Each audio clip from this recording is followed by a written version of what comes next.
অরণ্য সপ্তাহ উপলক্ষে বুধবার মালদার হরিশ্চন্দ্রপুর এবং তুলসীহাটা চক্রের যৌথ উদ্যোগে ব্লক কমিউনিটি হলে নানান কর্মসূচির মধ্যে দিয়ে অরণ্য সপ্তাহ উদযাপন করা হয়।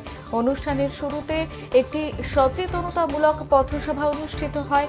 এতে দুই চক্রের বিভিন্ন স্কুল ছাত্রছাত্রীরা অংশগ্রহণ করেন। পরে হরিশ্চন্দ্রপুর হাই স্কুল সংলগ্ন মাঠে গাছ লাগান, পরিবেশ বাঁচান স্লোগানকে সামনে রেখে পরিবেশ রক্ষার শপথ গ্রহণ করেন।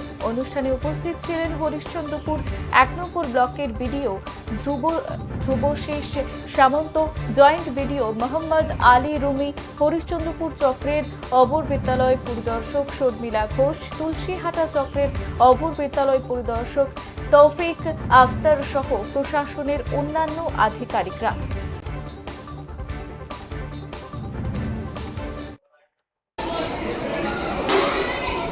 অরণ্য সপ্তাহ আমাদের ব্লক লেভেলের কম্পিটিশন এবং এই সকালবেলা থেকেই চলছে আমাদের অনুষ্ঠান।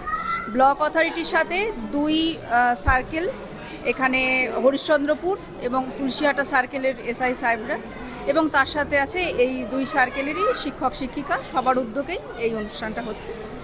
আর প্রথমেই আমরা প্রভাত ফেরি দিয়ে শুরু করেছিলাম।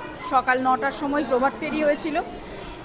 এই ব্লকের অ্যাডজেসেন্ট যে স্কুলগুলো ছিল ওখানকার শিশুরা ছিল, আমাদের বিডিও সাহেব ছিলেন, জয়েন্ট বিডিও সাহেব ছিলেন এবং বন দপ্তরের কর্মীরা, তারাও এসেছিলেন, পার্টিসিপেট করেছিলেন, শিক্ষক শিক্ষিকারা এবং দুই সার্কেলের এসআই, সবাই মিলে আমরা প্রভাত ফেরি করি। এবং অরণ্য সপ্তাহ নিয়ে আমাদের গাছ লাগাতে হবে প্রচুর, আমাদের পরিবেশ বাঁচাতে হবে, এই নিয়ে বাচ্চাদের নিয়ে একটি শপথ গ্রহণের অনুষ্ঠানও হয়।